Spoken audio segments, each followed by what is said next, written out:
Hunters, thank you for joining us. I'm Joy. And I'm Laura. And this is The Witches of Letters, a supernatural rewatch podcast. Buckle up for our end of season 5 wrap-up. Today, we have another wrap-up episode for you because we have reached the end of season 5. Yay! And we're going to discuss our thoughts about the season. I have some behind-the-scenes fun facts, as usual. And as usual, we'll end with our end-of-season games. Yay! It's going to be really fun, I think. I love our games. I hope other people like our games. I'm sure they do. Guys, write in and tell her that you like our games. She's having a moment. So my first piece of trash talk is Laura let me know that the sound quality on my clips isn't good enough, you guys. That is like, not what I said. And then she was like, I just won't listen to them. That is a quote. That is a direct quote.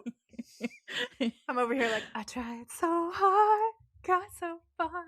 That is not exactly what I said. In the end. Tell them what you said, Laura. I just pointed out, I don't know why the sound sounds different, because I'm like the editor, guys, right? So the sound engineering kind of side of things I have to do. And I'm not a sound engineer. I have had to learn how to do it. Mm-hmm. And my ears are really sensitive. I'll send things to Joy and be like, Joy, can you hear this thing in the background? And she's like, no, I don't understand what you're talking about. And when her microphone wasn't working, she couldn't tell. Yeah, for weeks. But I'm like, there's something different and I don't know why. But yeah, so the clips on Instagram, they sound different to me. And I've offended Joy by pointing out. It's what she said and the way she said it. I was like, I'm so sorry that it's inferior. I have to mix the sound of the clips with the sound of the episode. Because she was not like, this is a good different. She wasn't like, oh yeah. She was like, it's different. Which from a British person saying this is different is like an American person saying, what did you do? You know, and see, see, see, see. So yeah, I thought that would be funny banter for you guys. You're welcome. You're welcome. Yeah, in the first 4 minutes, we've entertained you wildly with our behind the scenes.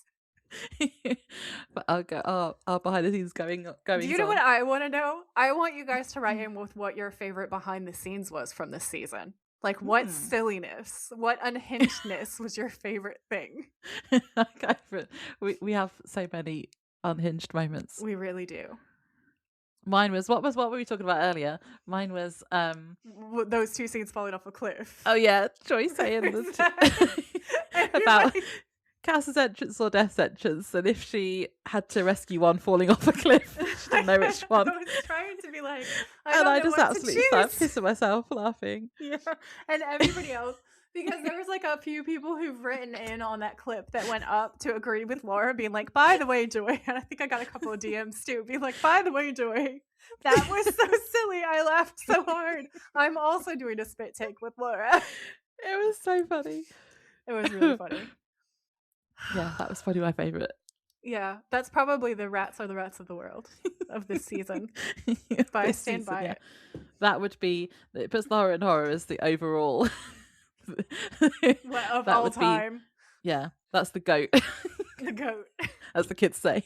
The kids. Oh my god. Yeah, so that's the energy we're bringing to this wrap up. I'm in a very funny mood. She really is. She's hyper. I hope you guys have drinks. I hope you have snacks. I hope you have a comfy blanket or you're comfortable doing whatever it is that you're doing while you're listening to this episode. Because I know some of you guys are like walking your dogs. Some of you are on your way to work. Part of the routine. I love that. Sometimes people voice note me on their way to tell me exactly what their thoughts are in the first 15 minutes. They'll like listen to the first 15 minutes of the podcast, go on Instagram and send me voice notes. And that's my favorite thing. It's so weird to me to think about people listening to us when they're just going about their everyday things. That's my favorite thing. It's weird to me that anyone listens at all, to be fair. I try not to think about it too hard because if I think about it too hard, I can't comprehend it. And it's a little bit too big for my brain. Yeah. So I don't think about it. I'm just like, yay! So yeah, season 5. Season 5. So the good. best of all the seasons. Well, yeah. And like I know I keep saying it, and I was off sick last week, and I nearly started rewatching it all again, but then I didn't, and I wish I had, because I keep saying I'm going to do it now that You've got we're no at the end of season 5. excuse. Yeah, I am going to. Um, they look like such babies though. If you go back to season 1, it's so They weird. really do. They look Yeah. like tiny children. But yeah, it's amazing. I've been looking forward to like the whole first 5 seasons and the whole Kripke kind of arc, if you like, or his like vision Yeah. coming to an end. I think it was really good. We said at the end of Swan Song, like, well, I think I did, about how I would have been satisfied with the ending if it had ended now, but I'm glad it hasn't, and I want more. Yeah, because I feel like I read another interview, and I feel like that, or it was like a quote of an interview where he said, where he was talking about how he wanted to end this series, but I think that they misquoted him, because since then I've read something different, and I've also rewatched the end of this episode of Swan Song. And the end of Swan Song is actually so satisfying. And then I've read what he would have wanted to have happen on Swan Song, obviously. So you guys have all heard that now. And it's actually really satisfying. It's actually really, really, really cool.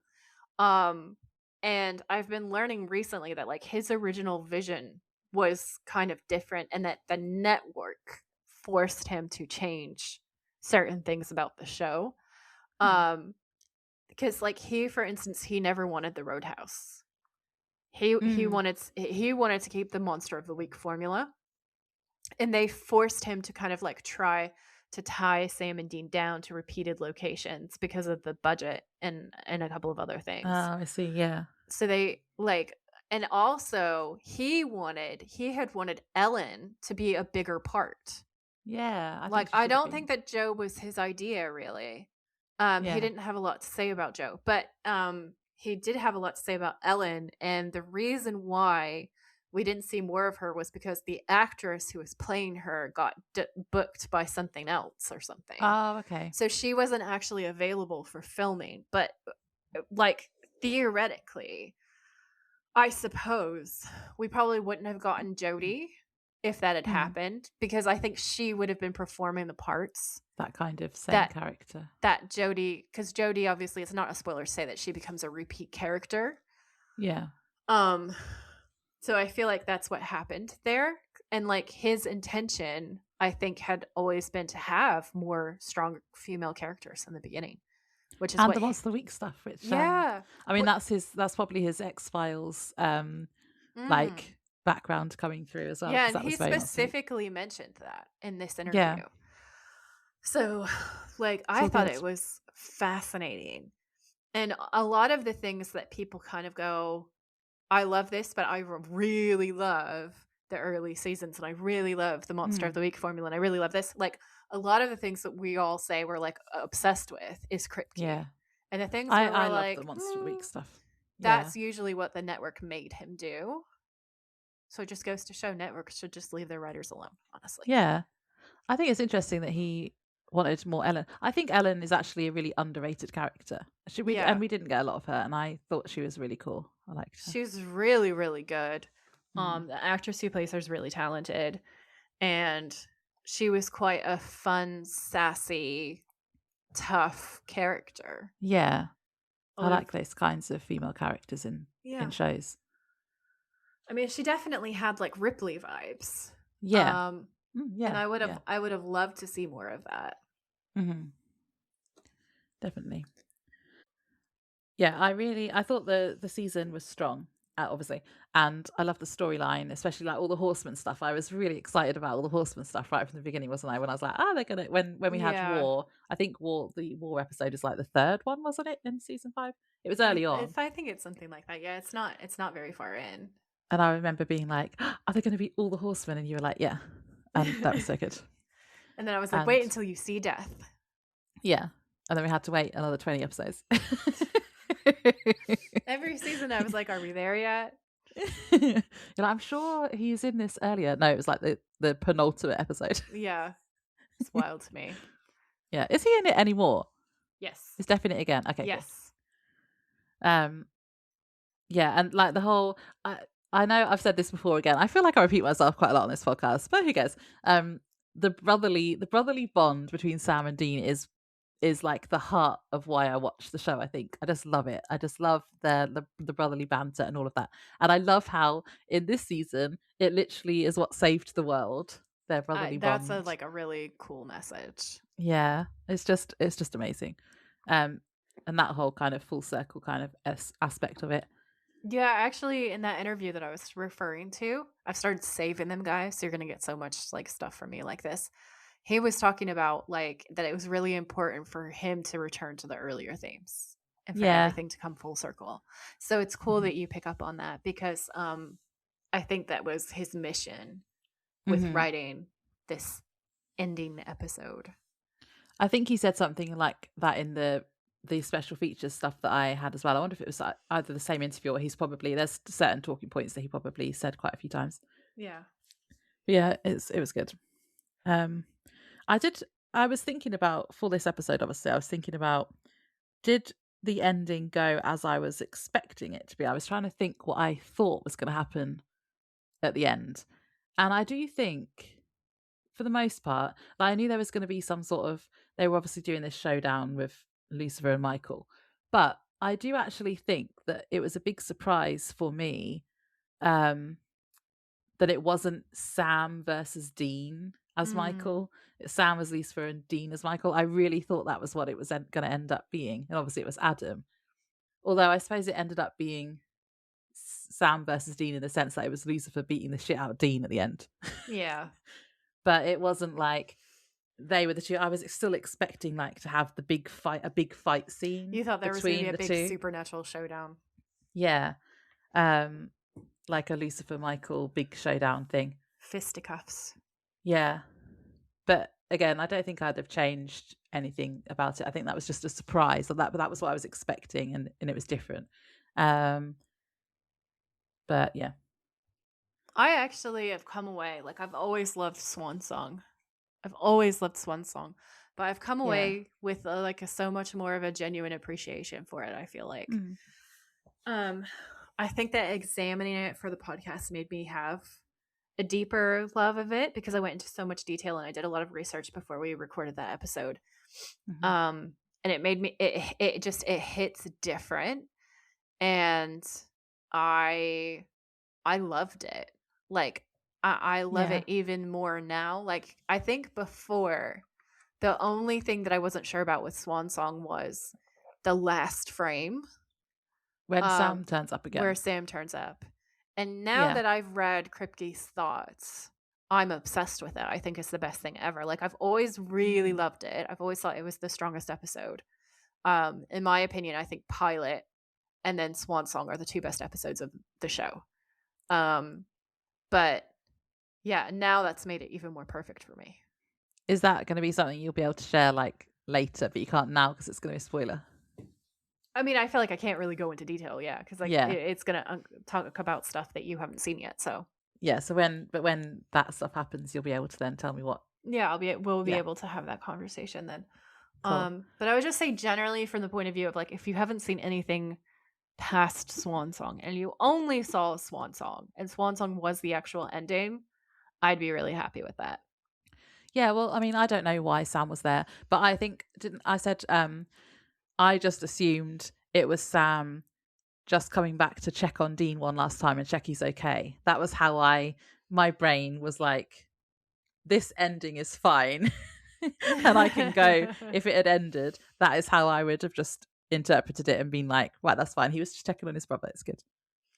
My mind goes to if I erase all knowledge, which isn't hard for me because my memory is so bad.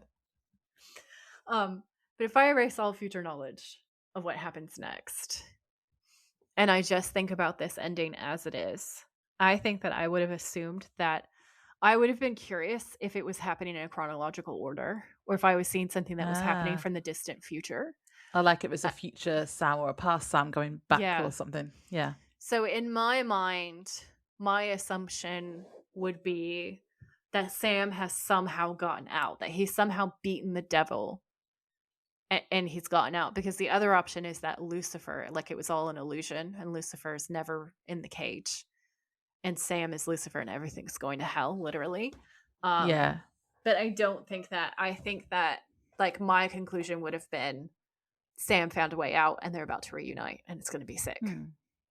Yeah.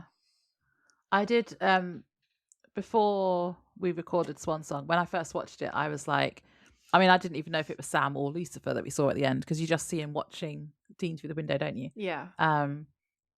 But yeah, I wasn't even sure about that to start with. Do you remember what you thought of like the ending and that part when you first watched it?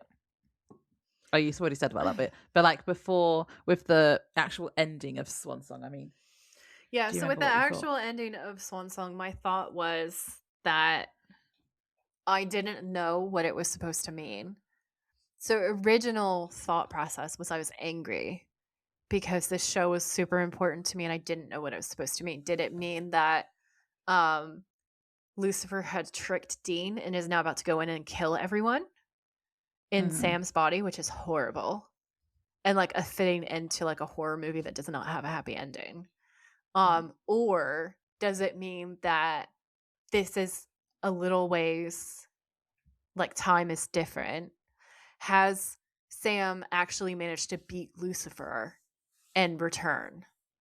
Are they about to have like a happy reunion and the show goes on forever? Yeah. And let's just like, we just don't see it. If this was the end of the series, like we just don't see their next adventures. But Dean's happy with Lisa and Ben, and Sam goes there and they just have like a family unit, and maybe they get out of the hunting life, or maybe Sam does hunting and Dean goes sometimes but not always. Maybe he actually has a life of his own with like a woman he loves and a kid he loves. Yeah. So yeah, and then also I was like, oh, Chuck is God.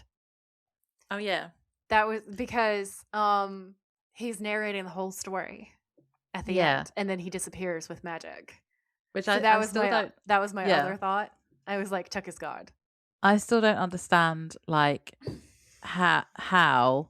I don't think I would have put that together if I didn't already know that, like, because what's it called, Rob Benedict, isn't it? Yeah. I already know just from like, it's a 20-year-old show. Yeah. I know that he plays God, so I was like, well, I know that he must end up being God. So I don't know, and I didn't know if it was Chuck or if it was another character. You know how sometimes they have the same character and play same actor playing two different characters. But yeah, I don't think I would have actually put that together at this point if I didn't already know that he played God. I was dead set. I was like, that was one of the things that I loved about Swan Song, was because in my mind they told us that Chuck was God. So I was like, here's this benevolent God who loves the boys more than anything in the world, and he really sees them and wants to like tell us all this beautiful story, and who genuinely cares for Dean and for Sam. So they're not actually in this world where nothing makes any sense and the world is just horrible and it's just them against monsters. If they have someone who loves them this much narrating the story, who has all these powers. I don't know what's going to happen with that though, because like they, at the moment, they think that they don't like him. They don't like God. Yeah. Well, they think he's been a jerk. There are people who are going to listen to this and hear my original thoughts and be like, you sweet, naive child. But yeah, those were my original takes when I first watched it. Yeah, cool. So you did a little bit of an overall for we were going to talk about what we thought of all of the first 5, because we're seasons 1 through 5 now. We can have a little bit of a recap. So I wrote my note and it says, I love the early seasons so much. I love Dean the most in the first season, and for me that's really Dean's heart. I really prefer the Monster of the Week formula overall, but I love the characters that we get out of bigger arcs like Azazel, Cass, and Crowley. Yeah. The deep American folklore of the early seasons is everything. I love the on-the-road, eternal wandering heroes, brotherly bond the most. I read an interview of Kripke saying it was partly inspired by road trips he took as a kid with his family, and I think it really captured the essence of a long summer American road trip with your super cool brother, amazing rock, and scary stories. It's like Goosebumps for grown-ups with a little Star Wars thrown in. Yeah, And he doesn't love a road trip, like road trip vibes. Honestly, like it's so cool. Yeah, it's the road trip stuff really sells it for me as well, and then also like the kind of sibling side of stuff. Yeah. And the monster week. I agree. We've said it right from the beginning, haven't we? Yeah. We've both always liked the monster of the week episodes, but we like shows like that anyway. Yeah, we love X-Files. Yeah. I still want to go back and watch Kochek, one of the other inspirations for it.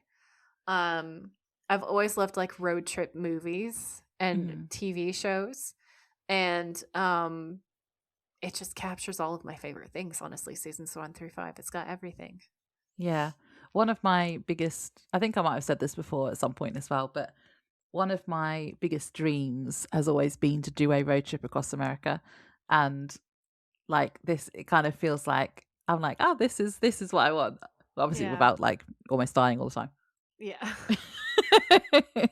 As a casual aside, listen, if almost death was on the table a lot, but I got to ride around with Sam and Dean in the Impala, I would be okay with that. I would just be hanging out with Cass, and we'd be super autistic together. It would be great. But I do agree, like even though we like the monster of the week stuff, I do like the bigger arcs as well. I mean, without it, we wouldn't get like Howdy Sam. Yeah, we've got to have our They ate my tailor. Our Yellow Eyes Appreciation Club, obviously. Yeah, wouldn't exist. Cass, I feel like is definitely moving us into like a bigger story arc, and I love Cass. I would never. Yeah, and he's kind of become just like one of the main characters now, anyway. So yeah. And like Bobby, but see, Bobby isn't really there's not really a character arc either. Like he's just Bobby. He's just Bobby's part of it. Bobby's part of it from earlier. Bobby's our dad. Bobby is everyone's dad, and I cannot count him as an add-on as a result. Like, he's in the woodwork of the show. He's part of it, you know. Yeah. Whereas Cass definitely comes in later and is a separate character. Yeah, it's definitely the villain character arcs, isn't it? The villain character arcs are so much fun. I really appreciate a well-written villain, and I feel like one of the things that Supernatural does so well is the villains. Yeah. I'm really looking forward to it because we've had some new characters this season as well, and I'm really looking forward to seeing more of those. So, like Crowley, obviously, I just love him. Nick is so excited because like Nick does like Supernatural. Yeah. And he's watched all of the seasons with Crowley, and up to that point. But Crowley's his favorite character in the show. Yeah. So he's always like, "Are you there yet? Is Crowley there yet?" Like. He's so cool. Yeah, I'm really looking forward to seeing what else he does in the show. Oh my god! I'm also looking forward. Such a cool character. Yeah, definitely. I'm also looking forward to seeing Jodie come back because I know you've said that she's back in it quite a lot. Yeah. Seeing how they bring her back because she was cool. I love Jodie. I love Meg. I love Bella. I love Ruby. I love Ruby 1 and Ruby 2. Meg 1 and Meg 2. Obviously, Meg 2 has a special place in my heart. It sounds like you're talking about the film. The Meg. No. You heard it here first. Joy likes the Meg. And I love Joe. Oh yeah, we Joe and Ellen. Everyone knows at this point how we feel about Joe.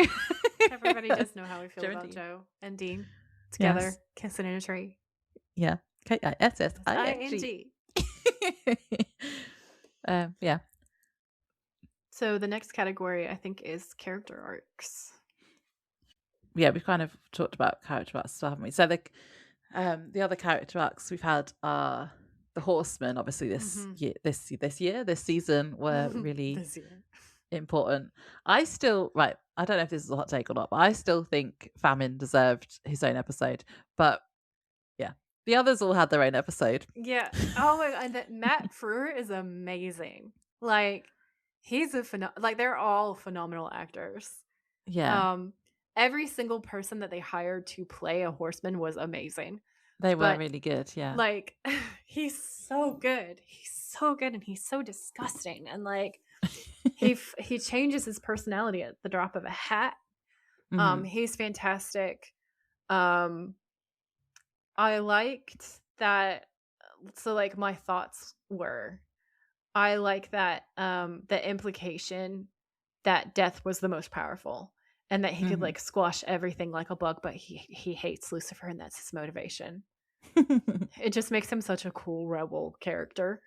And it kind of fit with what you had. One of your like lore drop things was about how death is kind of like the overall horseman, and the others were kind of like Little secondary, bitches. even though it's like they're 4 horsemen, but it's really like 3 and death. Yeah. No, that's very true. He was the best one. War was scary because he turned people against each other. Yeah, I had a crush on War. You did. You really did. Famine, I wrote he tried his best, but he got KO'd by Vampire Sam. Yeah. Fireman was the creepiest horseman. He was scary.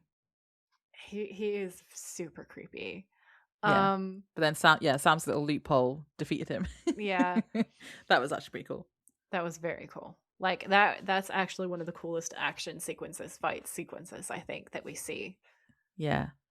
And it's just like so nice to see, because like here's the thing, is like looking back at the original stuff, we know that Kripke really intended for Sam to be the main character, but it's just that Jensen Ackles all over everything and took everything over and that stole blew everybody. my mind like early on, because I was like, wait, I thought Dean's clearly the main character, right? Main character. Yeah. 100%. So, but it's actually really cool in that episode to have Sam take on the role of like the leading character. Yeah. Because he really does in that episode, and it's dark and it's horrible, but he's in charge of stuff. And Dean's just like so dead inside that he's immune to a horseman, which is a hilarious dynamic, honestly. Yeah. So I love that so much. Pestilence, you have like the swine flu thing, and then the Croatoan virus. We all know how I feel about the Croatoan virus. He was he was probably the most pivotal. Maybe after death, but he's like the second most important, I think. Yeah, because that was what was going to actually start the apocalypse, the whole getting the Croatoan virus out there after. So he spread the swine flu. They had to make a vaccine, and the vaccine was going to be contaminated with the Croatoan virus, which was going to start the apocalypse. Yeah. So he was important for, Lucifer's plan. Yeah. I actually think the Croatoan virus is less stupid in his episodes too. Like, I just really didn't like the writing on the other episode. The writing for this episode was a lot better, so it was a lot scarier. There was, in fact, I'll put it in now, one of the things that Kripke said in the special features. Let me just find it.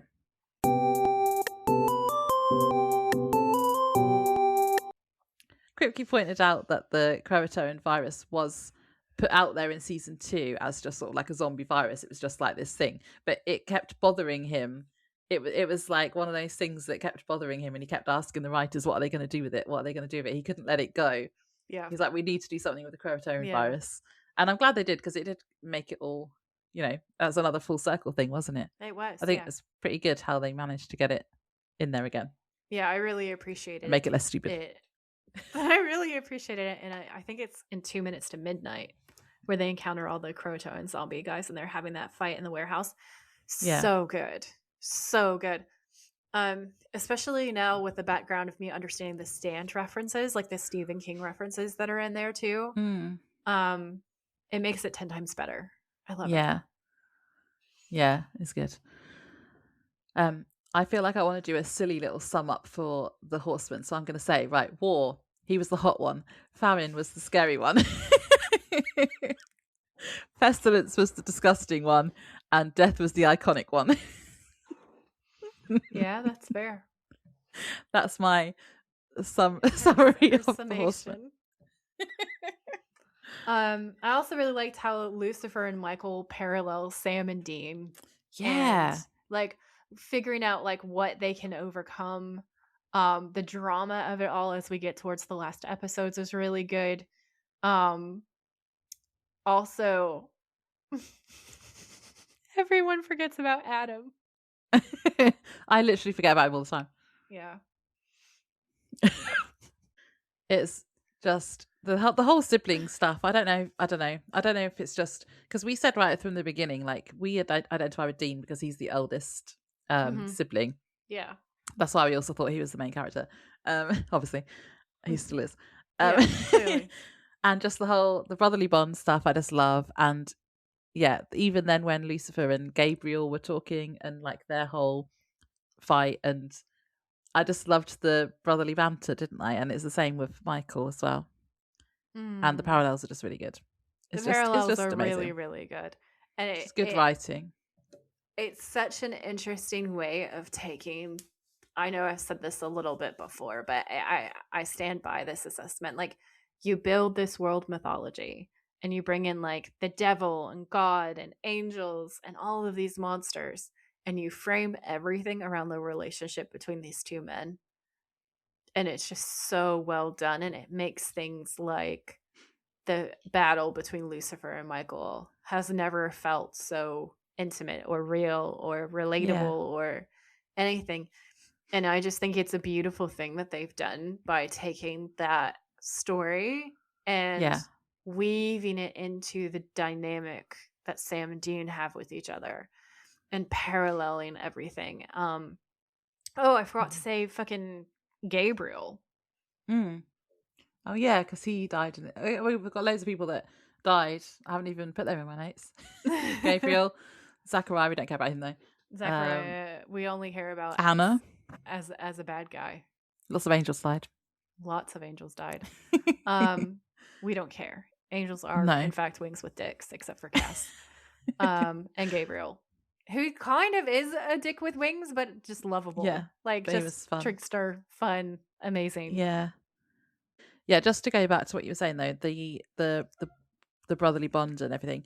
It's the reason I think that will make this show timeless, because I mean obviously there's parts that are going to be dated, but Mhm. if you center a story around relationships that people can identify with, that's always going to be a timeless story, which is the whole brother thing Yeah. in this. That's what I always say about Gilmore Girls as well. Obviously Gilmore Girls has very dated references in it now, Yeah.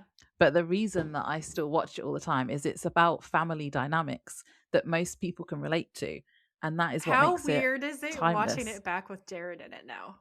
Yeah, I know.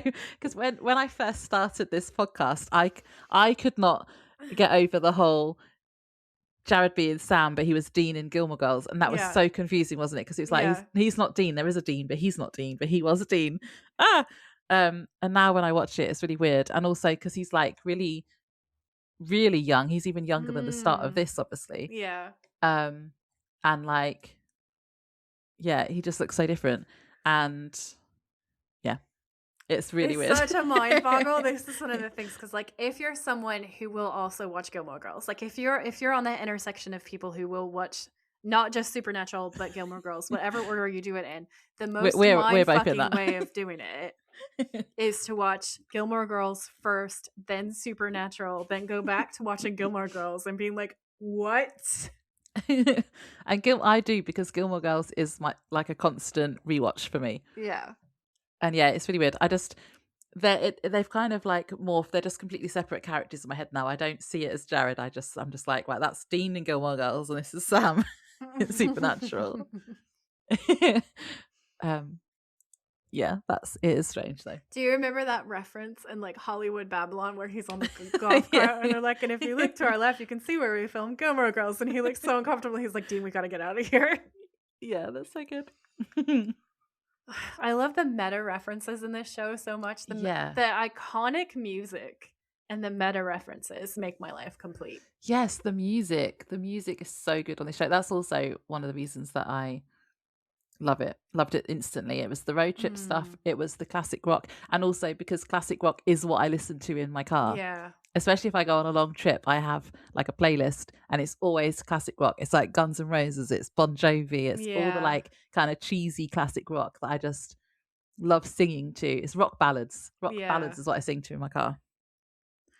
And that's the thing that I think is so unique and different, because like, okay, when I was doing my degree, they have this thing where they try to teach you like what different points, why things are so important, like why lighting is so important, why music is so important, why set is so important, why wardrobe is important. So you go through all these different things and you learn what each department does and how crucial it all is. And what I always come back to with Supernatural is like lighting is so huge on Supernatural. The color grade is huge. Everything's big. But the music, for me, I think is actually its biggest selling point. And the reason why I say that is because like you can have a great soundtrack like Jaws. Like if you watch that scene on mute, it does not have the same impact. You need da da. It changed people's lives. Yeah. It made us all afraid to go swimming, even in pools, okay? Even in enclosed spaces. Like, that's how powerful that musical score is. It still holds up as well. It does. Jaws still holds up, just saying. It's evergreen. And the thing is what happens is there was a period in rock and roll where there was a very unique moment happening, socialite. And so we got this insanely epic music that is also evergreen. Like, true classic rock will never die. It will never age. It will never be replaced. There's a reason why the cool kids in every generation at some point discover their love of band t-shirts, okay? And it'll be like, oh my God, I just found this old band and they're so amazing. And we're just like, okay. Leonard Skinner's really good. You know what I mean? But like, it's something that is continual and classic and epic. Just like with Beethoven, Beethoven's never going to die. Beethoven's always going to be a thing. It's the same thing with truly good rock and roll music. And the thing is Kripke has such great taste. He has such great taste and he has such a cool relationship to the music that the way that he's woven it into Supernatural guarantees that if you love rock, if you are a rocker, you are going to be obsessed with this show. Yeah. And that means that because you're already a rocker and you already have all of these subconscious cues and beliefs and understandings about what these songs mean and mean to you, when they play on this show with the emotional keys and hits that they hit us with, it's so fucking different from anything else. That's the first meta thing that Supernatural ever did. Don't Fear the Reaper, Blue Oyster Cult, right? Yeah. When she's being chased and pursued by the Reaper and about to die. We've got Styx, Renegade, when they're about to be literally pursued by the law. It's so meta. Like, that is rock grabbing you by the collar of your shirt, dragging you into your feelings and forcing you into the Impala with Sam and Dean. And it does it every single time. Definitely. That is, yeah. Oh, right, talking about me having to do a rewatch now, I can rewatch season 1 with the original music. Yes, you can. Which I still have not done yet. That's insane to me. Go do it right I now. have to do it right. Like, after we wrap, so go mad. do it now. We got so mad about the music being changed on Netflix. Netflix and Amazon. That's why we rage bought the DVDs. Yeah. And I still haven't watched all of season 1 because obviously I wasn't at the point where I wanted to rewatch anything yet because I'm still having to watch episodes for the podcast. Yeah. But now I definitely need to, and I need to watch season 1 on the DVD so I can get the full effect of all the music. You really do. That I missed. Because there were so many that we didn't even realize, because we didn't realize for a while, did we? It was only when you were like, oh, this song is on this, and I'm like, well, it wasn't. Yeah. And then we were like, wait, something's going on here. Something's very different. Something's sketchy. Yes. So yeah, I need to do that. Definitely. Season 1, original music. If we did an extra bonus episode that was like a themed bonus episode, like how some of the other podcasts do, we should do the music of Supernatural, where we just rewatch every episode where there's a key rock classic jam, and then we do a summary of like all of those moments and talk about it. Well, it's like the when they sing. Is it Wanted? It's Wanted, isn't it? It's Wanted, Dead or Alive by Bon Jovi. Yeah. When they sing it along, they sing along to it in the car, at like a really pivotal point, and that was right really before good. Dean is about to get killed, and and you see Dean's face at the end. Yeah. It's so good. Also, can I just say, Jared Padalecki's singing in that scene is so underrated. He did such a good job. Yes. So yeah, it's awesome. That is the awesomeness and the meta-ness. That is that. Also, like, this show's good, guys. You should watch it. They say on season 5. In conclusion, this show is awesome. Yeah. I was trying to think of another key like musical part, but it was like, I mean, there's just so many. There's all the Led Zeppelin references. Led Zeppelin forever. All of the times that they say that there is pseudonyms when they're FBI agents. Oh yeah, all and the they're pseudonyms, rockers. obviously, yeah. There is Creedence Clearwater, Bad Moon Rising when they get hit by the semi truck. So good. Yeah. Obviously O Death is different because O Death was written for it, but because it was written for it, and its roots are very much in those old school epic pieces, I feel. So I think that it still counts. Yeah. Then we have the Animals, House of the Rising Sun, in the Roadkill episode. Remember, because that was my like ghost story thing, or I was like, remember when the radio played by itself? Well, did you know this place is actually super fucking haunted? And it did in fact do that. I love that track too. Like House of the Rising Sun is so good. That just reminds me of High School Music lessons, but yeah, it's still good. That was what we had to learn. We had to learn that. House of the Rising Sun. Yeah. I mean, that's learn it on keyboard. that to me says that you had a good music teacher, because I did have a good music teacher. Yeah. That's awesome. That's a behind the scenes, guys. Yeah. So I think that's basically it for like the actual storylines, isn't it? It's been so good. Podcast highlights. We obviously had our 100th episode during this season. I still can't believe that. Yeah. Well, this episode is 110, I believe. Like this, it's just every madness. Episode since the 100th episode, she's been like, Joy, can you believe? Can you believe what number we're on? I don't understand how we've done it, and that doesn't even include our bonus episodes. We've got quite a few of those too. Yeah. True. One of my favorite highlights from this. I can't wait for this because she can't even get her words out right now. Was how we. Was when I told Joy that I did not like the pudding scene, and then she was like, "Oh my god, me too!" Yeah, because everyone loves it. Everyone does love it. Everyone loves. We do not care for the way that Jensen's junk is violating our ears. We don't like the sound effects. It is obscene.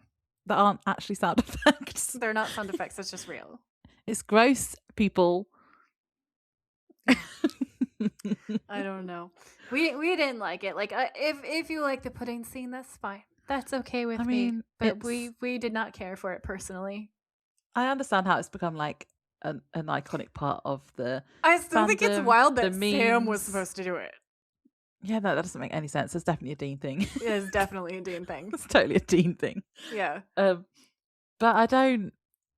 I mean, I like the memes and stuff. Like it's fine, but just the actual when it happened, because it was one of those things where I've seen memes of it, and I was like, oh, I'm really excited that it's gonna like this episode is the one that had it in. Because you didn't have the context, did you? But it was gross. I didn't like it. You didn't have the context, and then when you did have the context, you were I was like, why does everyone like this? I don't know. It's not funny to me, honestly. But, like, I know everybody else thinks it's hilarious. It's just not funny to me. But I liked how you had the same reaction. I was like, oh, good. It's not. I thought everyone was just going to come for me.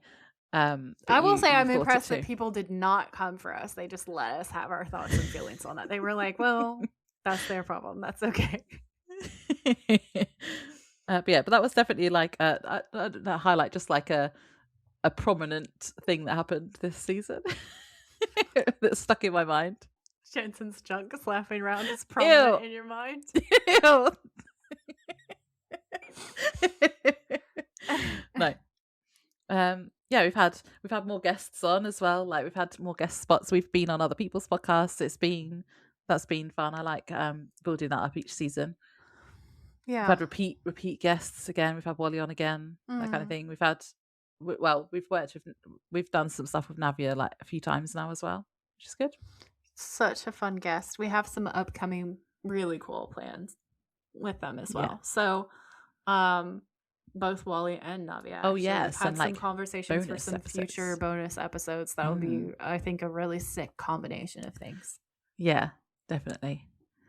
Looking forward to those. So for me, it was finding out that people are listening to us in Vietnam. That was one of my highlights. Oh yeah. That's no, every time I think about the fact that people in Vietnam are listening to us enough that it's showed up, I'm just like, what? What do you And it mean? showed up really high That's straight away. so Like, far. they weren't. Yeah. There was nothing about Vietnam on our analytics at all. They were and a then it was dark like top horse. 3. Yeah. Yeah. I was like, whoa, what's happened in Vietnam? Yeah. And then I found out that we are in the top 40 in TV and film podcasts on Apple. And that's really cool. Ooh. Yeah. That's cool. really, really cool. And then the last one for me is getting the live updates from listeners, like the voice notes as they listen thing that people are doing is like one of my favorite things. It makes my day because sometimes I do turn up to record and I'm like sleep deprived or I have a migraine or my ribs are in the wrong place or like whatever fuckery it is. Do you know what I mean? And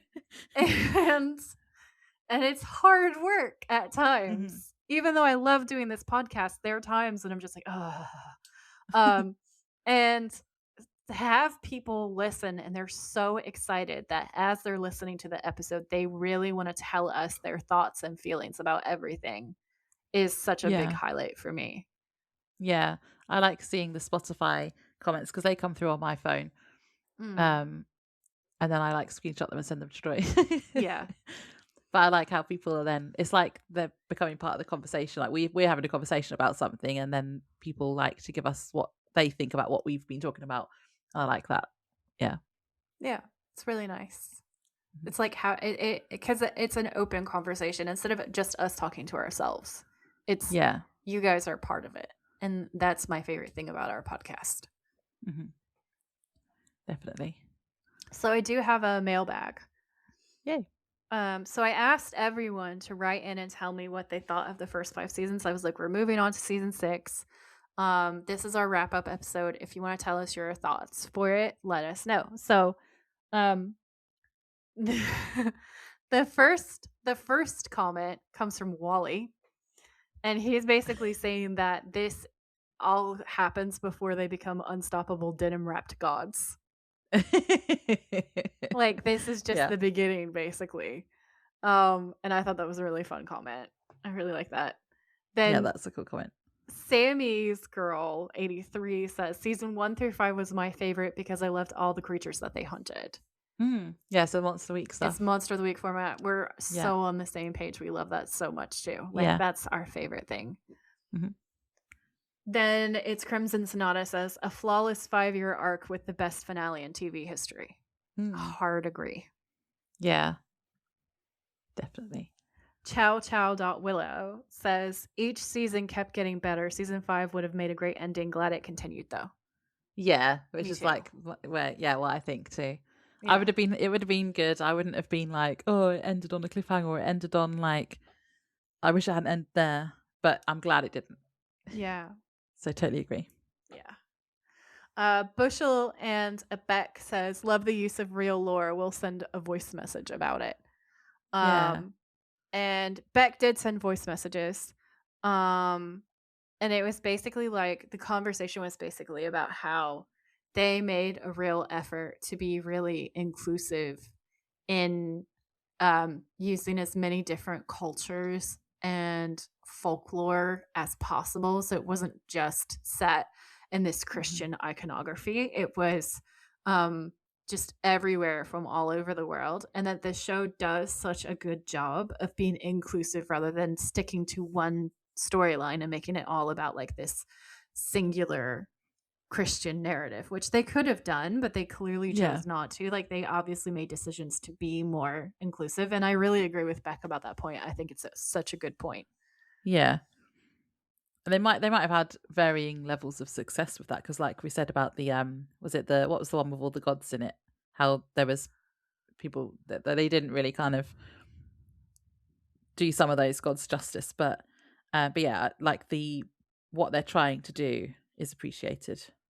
Yeah, I mean, I don't think that they do everything 100% perfectly, and I don't think that Beck necessarily thinks that, but I think more of the point is like the effort at not just telling one story and not just telling one folklore, and also it's like a recognition that America is a melting pot, And American Yeah. folklore is a melting pot because America is a melting pot, right? So like if it was just white Christian storytelling, that would be really exclusionary and wouldn't accurately represent America at all. So the Yeah. fact that we get all of these different backgrounds and cultures and stuff is a lot more real to what America is. Mm. And I think it's really cool too. I also really appreciate it. Yeah. And I love folklore. I know you love folklore. Like Mm. that's one of the main things I've also loved about the first 5 seasons. And I'm sad that it's gonna like taper off a bit now. Mm. But I'm sure we'll be able to find some fun lore to link back Yeah. sometimes. Yeah.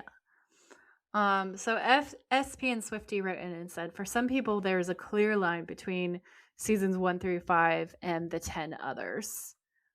She says, I Yeah. really don't see it. For me, you totally find what makes 1 through 5 so great in the rest of Supernatural's like 2/3. So like in the Mhm. next set of seasons too.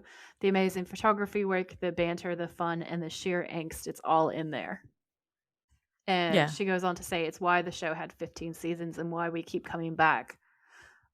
But I get why 1 through 5 feels more nostalgic with smaller scale and neater storylines.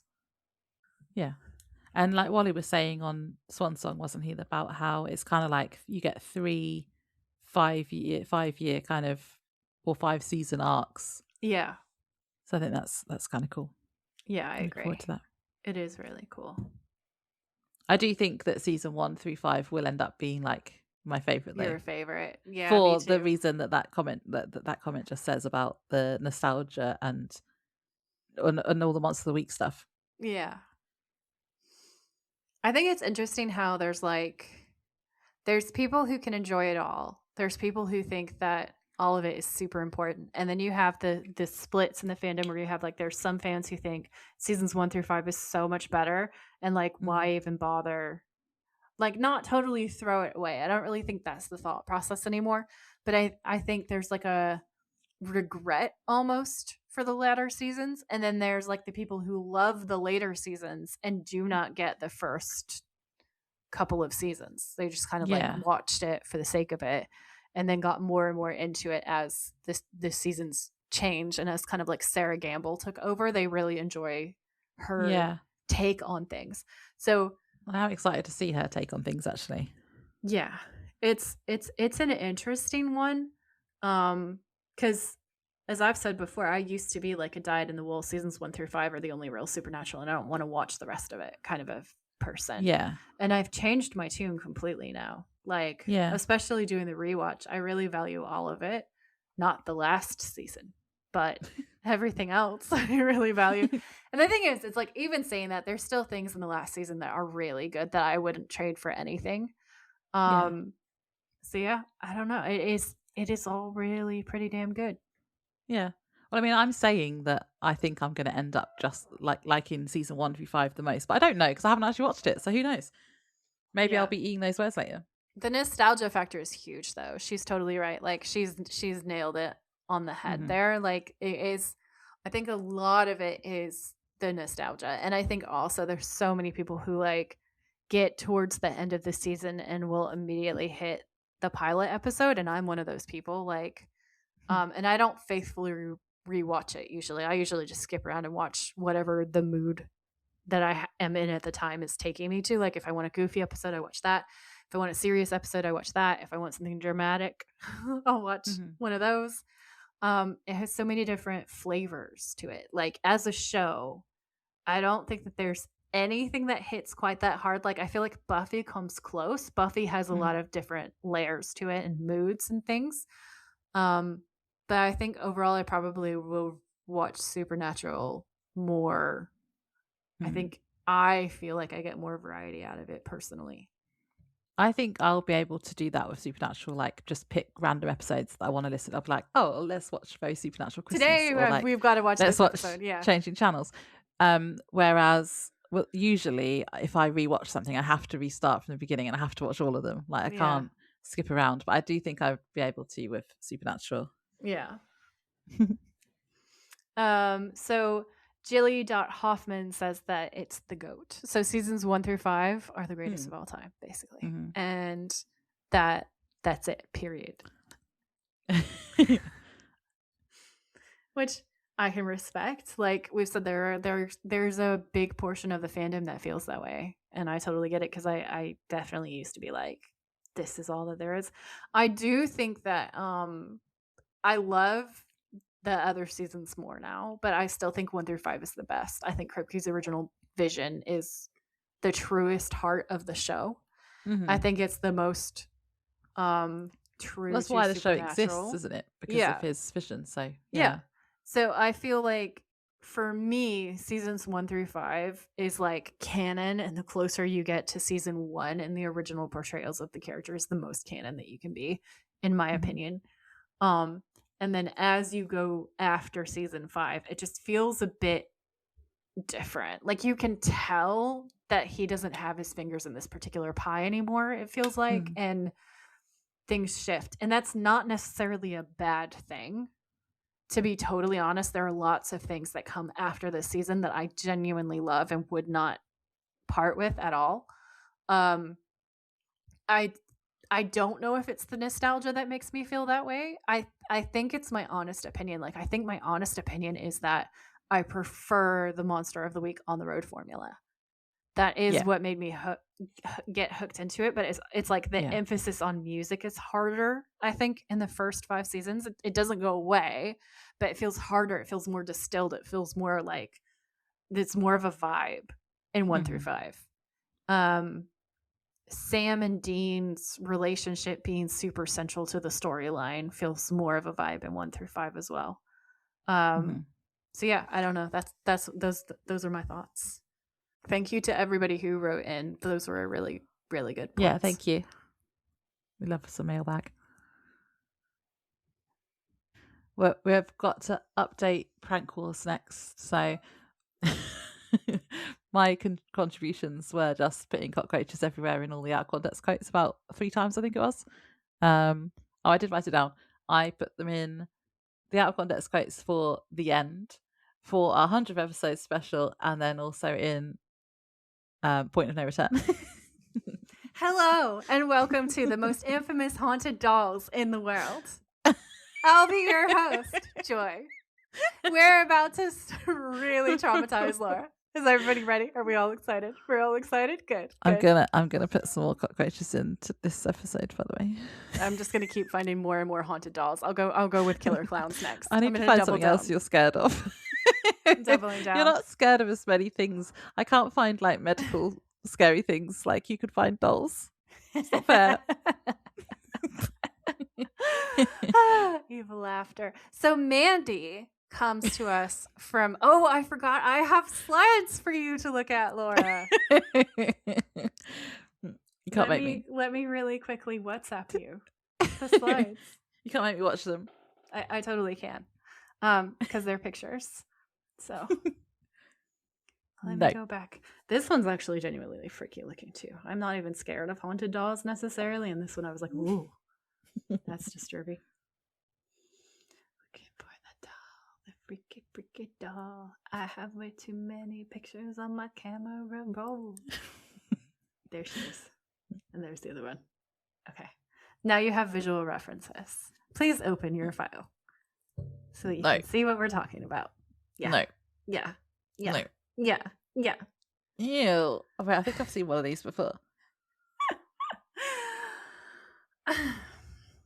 In my head, my brain's like, Mandy, you're a fuck. Because that's not the song. Why has he got like a weird sheep thing? And then the other one, I'm pretty sure I've seen that one before. That's her little lamb. That's her little baby lamb. How has a dog got a scar? She's haunted. Ew. Okay, so Mandy comes from British Columbia in Canada. She is an antique porcelain doll from the early 1900s. They're the worst ones. Donated to the Quesnel District Museum in 1991. Staff and visitors have reported the doll blinking, hearing footsteps echoing in empty rooms, and finding objects mysteriously relocated. No. I found an article from the museum, and they say Mandy came to live with us in 1991 and is now close to 100 years old. The donor received the doll from her grandmother. It had been locked in a trunk for many years. Well, no wonder she's getting her own back Mm-hmm. on the world. Her daughter was very young at the time, so she immediately brought it to the museum because it was so fragile and it gave her a weird feeling. Yeah, I'm not surprised. It's got a scar. It's literally got a scar.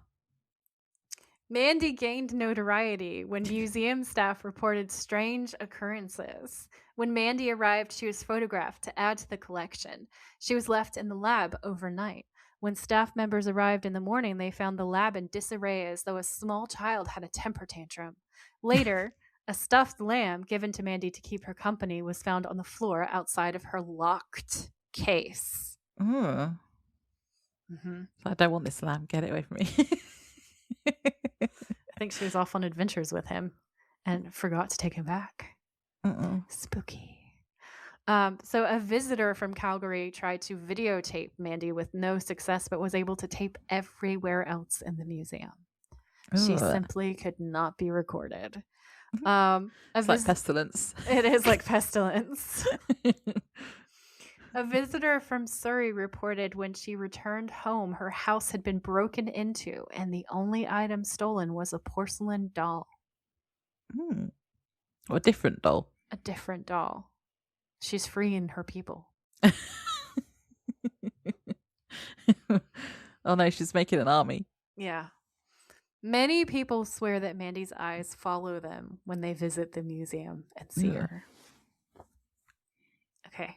So next we're going to move on to the next one, which is Letta the doll from Brisbane, Australia. This is the one I think you said that you think you've seen. I feel like I've seen this before. It's the one with like the crook in the nose. Yeah, what's that called? A crooked nose. That's not what I mean. So, discovered in a derelict abandoned building in 1972, this 200-year-old wooden doll that was found abandoned at Wagga Wagga House is giving a new generation the creeps thanks to social media. On Instagram, TikTok, Facebook, and YouTube, paranormal content creators can't get enough of the spooky antique doll dubbed Letta Me Out. And some have made the trek to regional Queensland to meet the creature. With his large, hooked-nosed, wicked, toothy grin, dark glass eyes, and long, real human hair. Ew. Yeah, this one is a bit ventriloquist dummy-like to me, and it's got a really creepy smile, and I don't like it. Letta truly is the stuff of nightmares. The story goes that Letta was discovered in 1972 when 23-year-old Kerry Walton and his brother were in Wagga for the grandmother's funeral. The pair were scouting for bottles beneath the floor of a supposedly haunted farmhouse when they saw a child-sized body in the crawl space. Kerry described his shock during an interview for the Extraordinary TV series in 1994.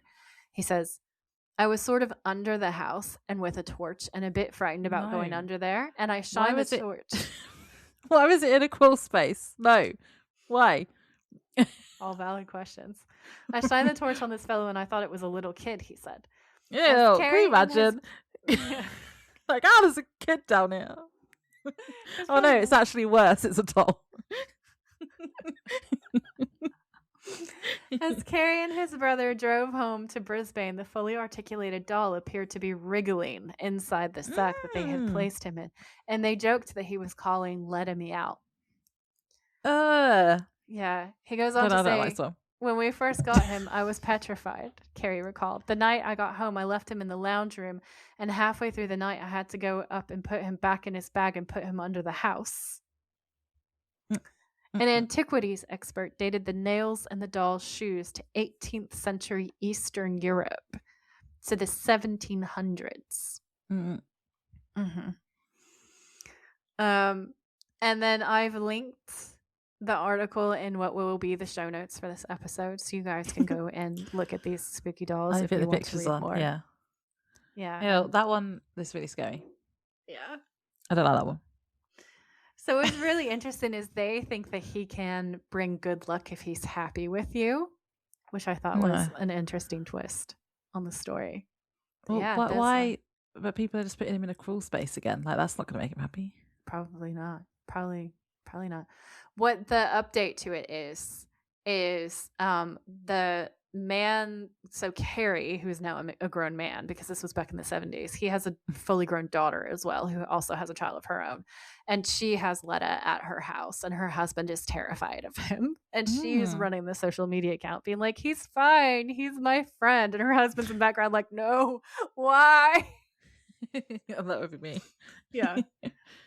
So yeah, those are the haunted dolls that I've brought on the podcast for you for this prank wars. You're welcome. Let's keep you right. I don't think that our prank wars are very even, because all I do is put pictures on something and then you bring like actual stories. I can't do stories of cockroaches. Or maybe I can.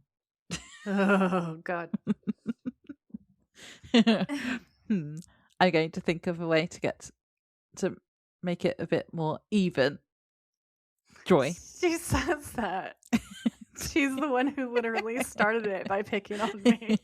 I'm just getting my own back. But yeah, I look forward to the next prank war that we have. We've got. You should be scared of more stuff, so I have 6.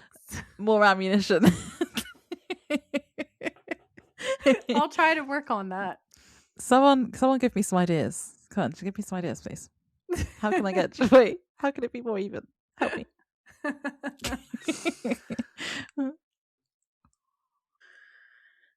So before we move on to games, I just had some fun facts. So I found these were mainly from you know how I said the special features for this season were like, it's almost like an interactive video game. We're going around Bobby's house. It's really cool. That is really cool.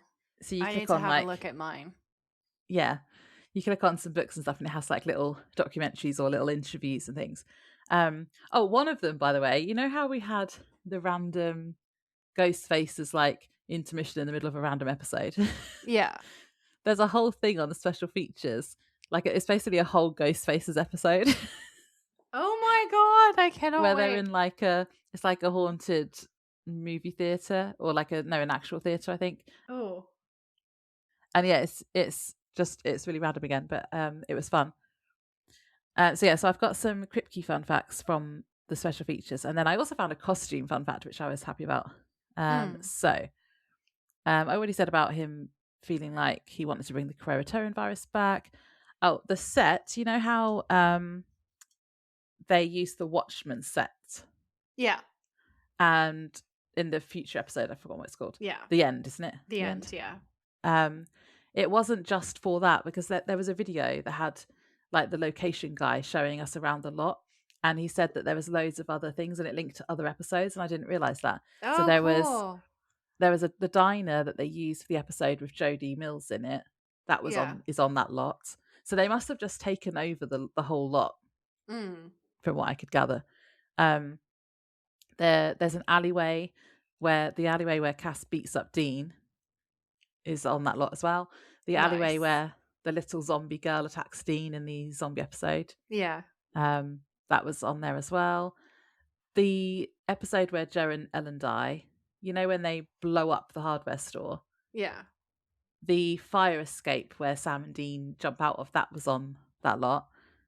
And they also recreated where they did the actual explosion, you know, the explosion that went too big. That went too big. That's one of my favorite facts that we've ever had. That was on we blew everything up. That was on that lot as well, but they'd kind of like built the front of that to do the explosion there. I don't know if the other parts, that I think that was somewhere else, but they'd actually rebuilt it. And yeah, so they implied that they kept using this lot over and over again. I don't know going forward if they did or if it was just for this season, but that was cool because I just thought they just used it for that one scene, and then they like superimposed all the skyscrapers and stuff into the background. Kripke said that his favorite episode for the whole of season 1 to 5 was Changing Channels. Changing Channels is really good. And he was talking about how the self-contained episodes, so he was talking like the Monster of the Week ones, were the bread and butter of the show. Yeah, 100%. But then it was more challenging for season 5 because he said it was difficult because you can't really ignore that we've set up that the apocalypse is happening, so you can't just have all these standalone Episodes.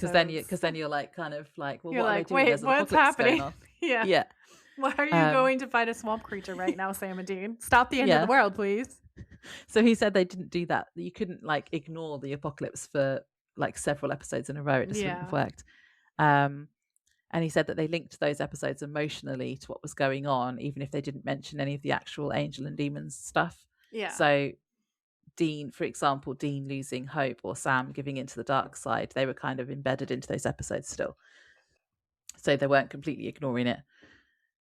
He said about how, I think we've talked about this before, but the angels were never a part of the original plan for when he did his 1 to 5 kind of plan.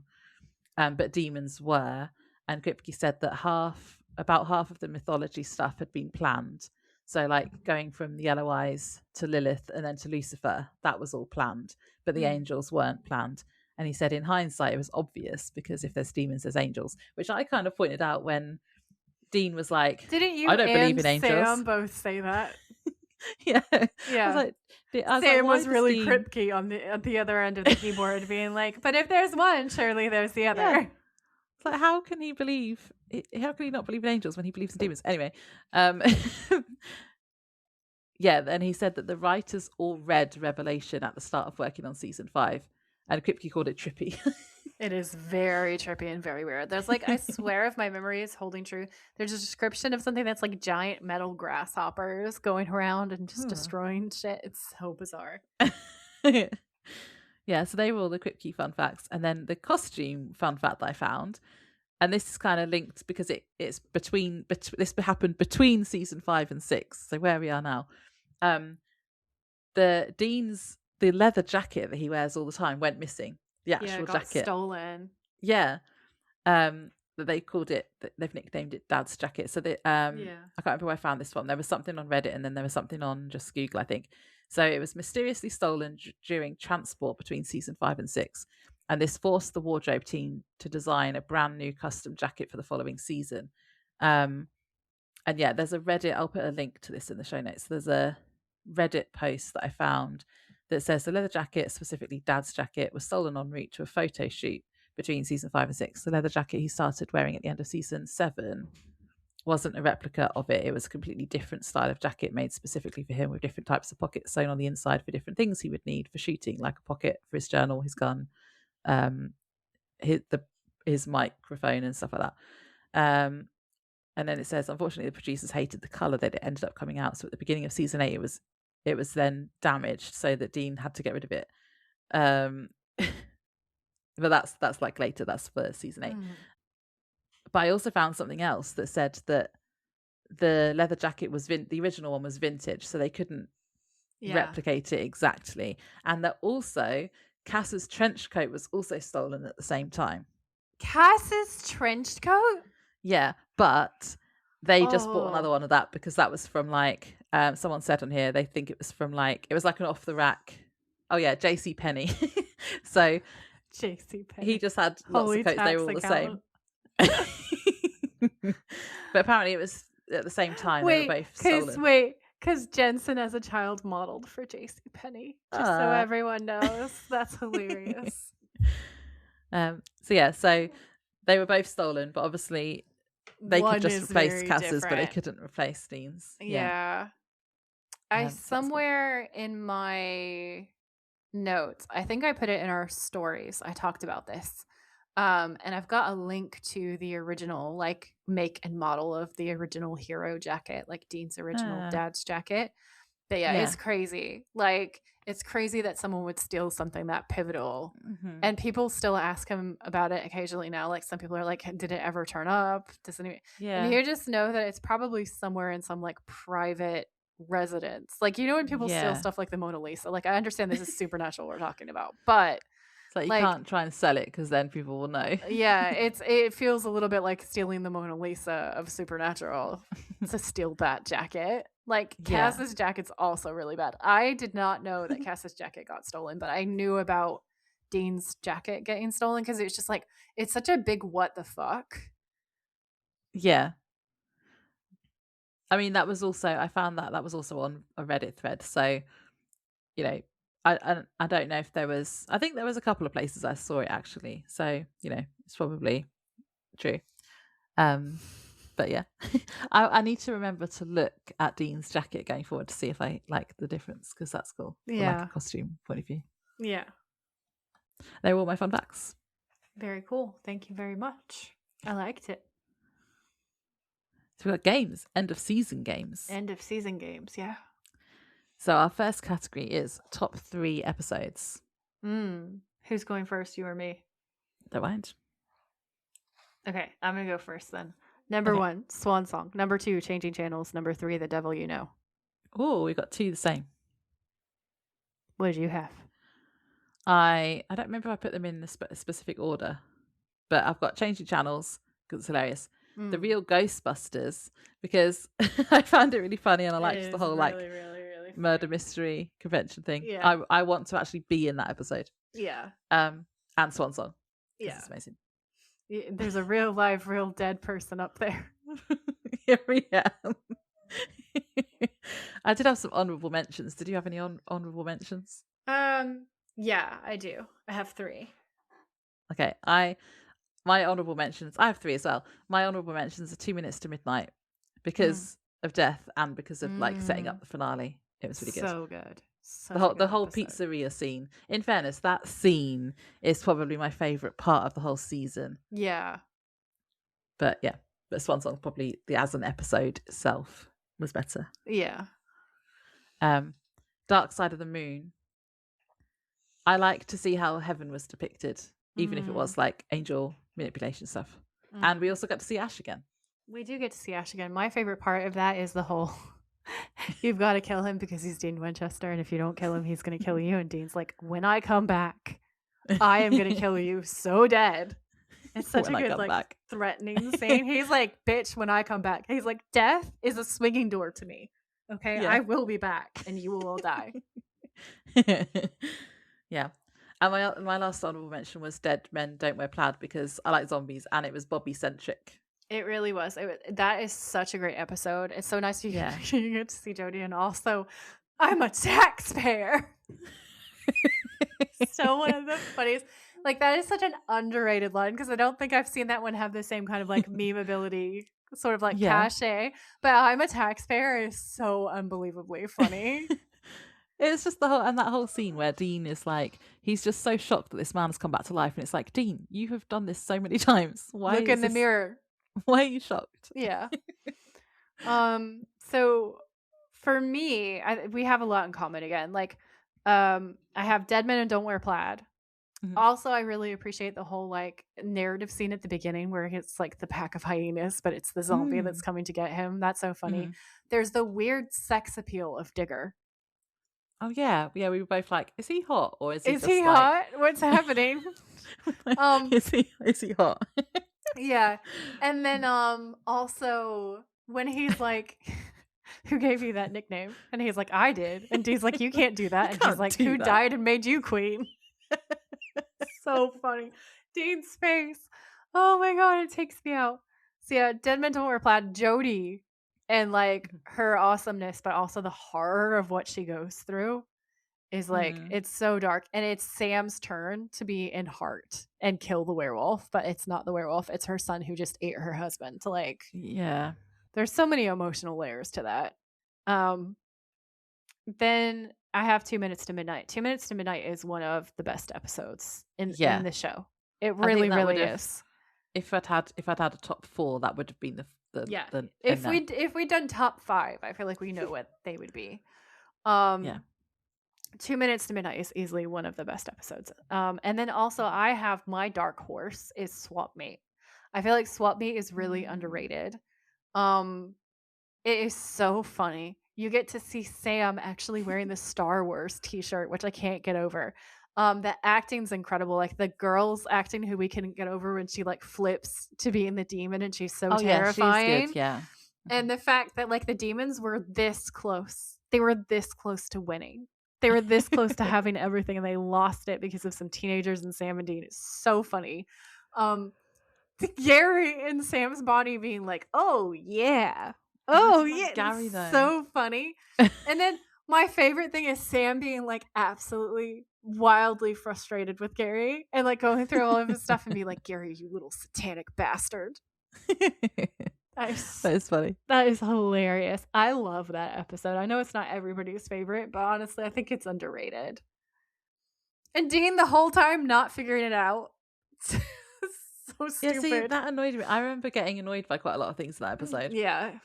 It was your Croatoan. It was like one of the Croatoan kind of episode. I'm like, Dean, I know we joke about him being a himbo all the time, but he is actually smart and he should have known. He should have known something was up. It took him too long. Yeah, Dean. You were too slow. No, it's just it's so funny. And then it's like he lets Gary drive and Gary like immediately crashes the car. And then Laura told us that story about her crashing her dad's car. Oh, yeah. It's just that episode is so great. Honestly. I forgot I'd said about that on the podcast. Yeah. And I was like, plant trees, save the trees will save you. Oh dear. Scariest episode is our next topic. Yeah. I had to look through. I looked through what ratings I'd given them over the seasons, and I'd given the end 10 out of 10 for scariness because of how scary the future is or would be. Like Sam is literally the devil, Dean dies, and Bobby is dead. Yeah, that's horrible. Yeah. Cass is like a fuckboy hippie weirdo. Oh yeah, and I don't like Cass in that episode either. It's not scary, but so weird. It's emotionally like scary because you're like, what are you doing? Yeah. Who are you? And I'd given Dead Men Don't Wear Plaid a 9.5 because of the zombies, the gore, and the emotional trauma. Those are all really valid points. I went for Point of No Return or Dark Side of the Moon as far as like the scariest episode. There's that part in Point of No Return where it's like Adam's screaming for Dean. He runs back in to save him, but the door is like on fire. Everything turns white hot. Dean's telling him to hold on and he'll get him out, but it's too late. Adam turns around and looks into this blinding light.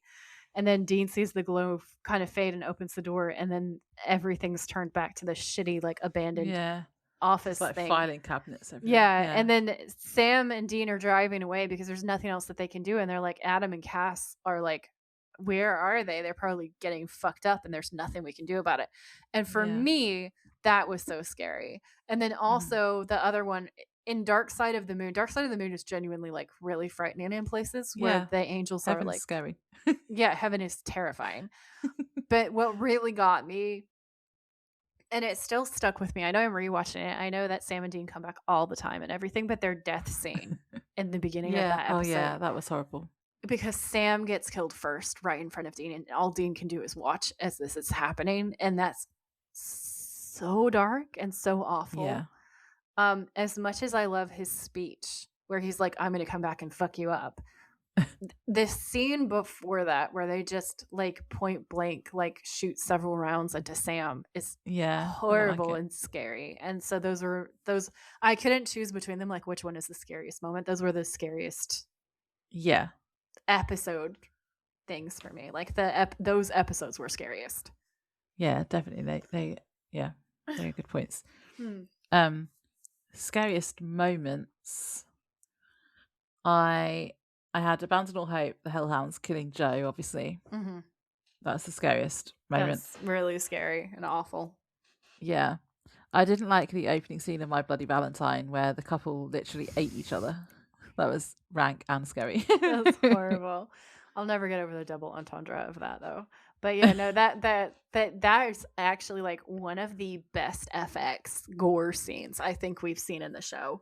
The only one that I think compares to that is there's that evil zombie doctor that starts to cut up Sam, and that was really gory and terrifying. And there's a couple of torture scenes, I think, where like Ruby's captured. That's quite intimidating and scary. But honestly, overall, I would say that is probably the worst one. Yeah. Like the couple just actually eating each other is so horrific. It's great horror. Yeah, definitely. Also in My Bloody Valentine, just Famine in general. He was scary. He is really scary and gross, yeah. I had Heaven in Dark Side of the Moon. Just Heaven is scary. Heaven is terrifying. The things we say when you're a supernatural fan, it's like fuck heaven forever. Heaven's terrifying. We hate the angels. Crowley's awesome. And then my last scary moment was Lucifer in Hammer of the Gods when he's walking through the corridor after he's like literally just murdering everyone. You didn't say mother, may I? Yeah. He just looks really menacing. That was scary. He's scary. really scary. They also did a really good job on his makeup to show that like Nick the vessel is just decaying and like rotting away. rotting. He's basically like inside a zombie. He's like wearing a zombie suit at this point. It's so gross. For me, I have the end where Samifer is confronting Dean wearing Sam and saying that everything that's going to happen is inevitable and he can't change anything. And I feel like it gets worse after that episode because they do kind of end up in that situation. It does sort of happen the way that he says that it's going to happen, and it kind of makes everything so much scarier. Yeah. So I would say that one, like the end is actually probably scarier when you re-watch it than when you watch it for the first time because it has more emotional impact after you've seen Swan Song. Yeah. Then I have Swap Meet. Because again, the demons come 1 second away from like just destroying everything and winning everything in Swap Meet. Like that is honestly so scary. And then I believe the children are our future because Jesse could have Scarlet Witched everyone into oblivion. Oh yeah. If you're not a comic book person, in the comic books canon, the Scarlet Witch can say no more mutants, and there's just no more mutants. Like literally, her will, what she says is what happened. She's like a god above gods. And Jesse has like insane levels of power. So like he really does come close to just being like he's transformed Cass into a doll. He's on the verge of like getting rid of everyone. And if they hadn't have had like a decent conversation with the kid, he could have destroyed everything. Yeah. So yeah. That's those are the scariest moments. Our next category is least favorite episode. Our favorite category. Yes, I've got 3 answers, but I did come up with a final answer, but I had 2 that I needed to explain my thought process. But do you want to go first for this one? I put The Curious Case of Dean Winchester because the episode has really sexist undertones, and it just has a very smarmy feeling to it. Yes. So for me, that was it. Like The Curious Case of Dean Winchester, like there's so many layers to it, but just overall, I feel like the writing on that episode comes across to me as quite sexist. Like the women in the episode are more objects. There are funny moments. There are likable characters. Laura and I had very different points of view on that episode. But I think we both agreed that it came across as pretty like objectifying and pretty sexist. There are a lot of comments that gave us the ick in that episode. Yeah. And for me, what always sticks with me is Dean when he's like visibly 80. And I understand it's supposed to be funny. He's supposed to not realize that he's an old guy and he's supposed to hit on a girl who would normally like be like, oh my gosh, you're so pretty. What a pretty boy. But so it's supposed to be funny. But instead, we're just watching this really old ass version of Dean hit on someone who's way too young. It's like such an uncomfortable thing to watch. And to me, I cannot help but feel like it feels predatory and not comedic. And so because it hits me like that, I hate it the most. Yeah. Well, we actually had the same answer then, because that was my final answer, was Curious Case of Dean Winchester, but it's mainly because I didn't like the witchy guy because he was smarmy and arrogant. Whereas I thought he was great. Like he's not great, but I liked him a lot. I found him charming. Yeah. And you hated his guts. But that's it. We had different takes, but it was both our least favorite episodes. Yeah. I'd toyed with the idea of saying Abandon All Hope because Joe and Ellen died, but that is a good episode. It is a really good episode. So I couldn't say it was my least favorite. That's probably my least favorite moment. Yeah, that's fair. It's my least favorite moment too. Yeah. It's horrible. And I also remember not really liking the end. But I liked the 2 Deans. Yeah. But I didn't really like it because of all the military stuff, and I didn't like Cass in that episode. Yeah, like Cass, it's supposed to be funny, and I find parts of it funny, but again, they've written him so smarmy Yeah. like it's really hard. And Dean is even more of like a womanizer than usual in this like darker version. So Yeah. it comes Although I liked across. Dark Teen. I liked Dark Teen more than normal Teen, didn't I? Just wait for season 6, 7, 8, 15. Yeah. So like, I don't know. There's parts of it that I do enjoy, but overall, as an episode, I don't ever rewatch it on purpose. Yeah. I'm never like, yeah, let's watch that episode. That is a theme for me then, that like this like kind of smarmy kind of guys. I don't like it when they're those kinds of guys in episodes. Apparently. Yeah. I think it's because so many of these characters have become our comfort characters. And so when they behave in ways that we see men behaving often in the real world that feels threatening to us, and they're supposed to be our comfort characters, it's alienating. It feels disorienting. And I think it's natural that we just go, ugh, no, I don't like that Yeah. Mm-hmm. Favorite monster or villain? I could not choose between Death and Crowley. Very who I had as well. Because Crowley is so funny and charming and amazing and brilliant. He's like, evening, uncle. And he's like bashing that demon over the head. Obviously, there's all the lines that I keep saying, so I'm not going to repeat myself for the millionth time. But they ate my tailor. Laurel will do it for me. Then Death is so phenomenal. Like his entrance is amazing. I don't know how you choose between those two. Like they're both awesome, and I don't know if I can pick between them. So I was like, it's a tie. If I a tie, yeah, they're epic. I can't do it. I can't choose between the intros. I can't choose between Death and Crowley. If they were both falling off a cliff, who would you save? I was gonna say that. I was so and I thought, no, I'm not gonna say that. Both of them would be fine. Falling off a cliff wouldn't hurt either. Then they're supernatural beings. Death would just be like, oh, whatever. He'd probably vanish himself somewhere, and Crowley can teleport. So he'd be like, fuck this. Fuck you, gravity. Fuck you, gravity. Yeah. I had the same too, but I said Death, but an honourable mention to Crowley. But I think it's just because I know Crowley's going to be in it again, so he'll have more options. And I was like, I need to give it to Death because I won't have the chance again. If somebody was like, I'm going to snap my fingers and just vanish one of these characters, and you have to choose who to save, it's unbelievably difficult. I feel like I would probably save Crowley. Yeah.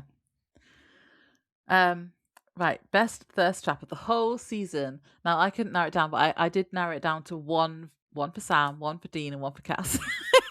Yeah, you told me you were doing that. So I had a loophole. Yeah, I found a loophole. You did find the loophole. Like Sam when he's killing Fireman. Yeah. Okay, Vampire Laura. So I have Vampire Sam killing all the demons when he's all locked down, in the bathroom, because it's both of those scenes. Oh yeah. So like, remember when he's all like handcuffed to everything, and they put the one of my favorite things about it is it shows how much of a monster Sam is. Like, and I mean that in a hot way, because Dean and Cass are like concerned about the situation, and when Dean is locking him down, this man is in handcuffs. He is handcuffed to a metal sink. And then on top of that, they push all of the furniture in front of the door. Like, he's not even supposed to have any powers at this point. This is just Sam Winchester. And like, when you look at the size of him in this season, it kind of makes sense, because he's like a fucking giant Arnold Schwarzenegger type dude at this point. But I was just like giggling to myself. I was like, my God. And then when the demons break in, they're like, we're going to do bad things to you. And Sam is like, shut up, dinner. Wait your turn. Shut up, dinner. It's just so hot. And then he kills Famine. I can't. Those are the thirst traps. Okay. Yeah. Those are amazing Sam thirst traps. Very good. My Sam one is, it's quite a random one. My Sam one is Free to Be You and Me, when he's just being a barman, cutting lemons, That is so wearing a V-neck. hot. That V-neck on him, though, it should be illegal. It is That such was a my- thirst trap. Yeah, he was hot in that episode. So sexy. Yeah. Yes. What was your Dean one? Dean killing Zachariah. Also, Ooh. Dean rolling up, blasting Def Leppard at the end of the world. Yeah, I forgot about that. That was hot. Mm. My Dean is just Future Dean. Future Dean in general. He was grumpy and I liked it. Obsessed with Future Dean. Apocalypse Dean is your jam. You know, I like a grumpy man. He was grumpy and I liked it, is what I wrote. Yeah. Honestly, like, you're gonna love the later seasons. Okay. Am I gonna swap to be in a Dean? I think you will swap. That's my prediction for the future. Laura changes her mind. Imagine if we both just changed places. If I was like, actually, it's Sam now. Well, you are were like, basically actually, Sandra it's. I am not. I just appreciate them both. I appreciate Dean a little bit more. Also, Cass is so hot. I never thought Cass was a thirst trap before. So yeah, appropriately. Yeah. So Cass using Meg as a human bridge to get over the holy fire was my ultimate Cass thirst trap. When he's like, I can do this, and then he just steps over her fucking body. Oh yeah, I can do this. That was hot. Yeah. Yes, I forgot about that one. Yeah. I have Cass exploding himself with the sigil carved into his chest. That's also amazing. When he just goes like full Terminator on them. Yeah. And also when he's like, I took a bus, and then he's falling, dying, and then he just suddenly knifes Pestilence. It's like, fuck you. I might be human, but I can still fuck you up. That was amazing. Yeah. Oh, we're getting into we've got favorite quotes next. Good times. I have got quite a few. I've got 1, 2, 3, 4, 5. I've got 6. I have 5. Okay. You go first because you have more. Off you go. Okay. Do the voices, Laura. My favorite one overall, favorite one was in Swan Song, and it was Cass saying, "Hey, ass butt." That's a great one.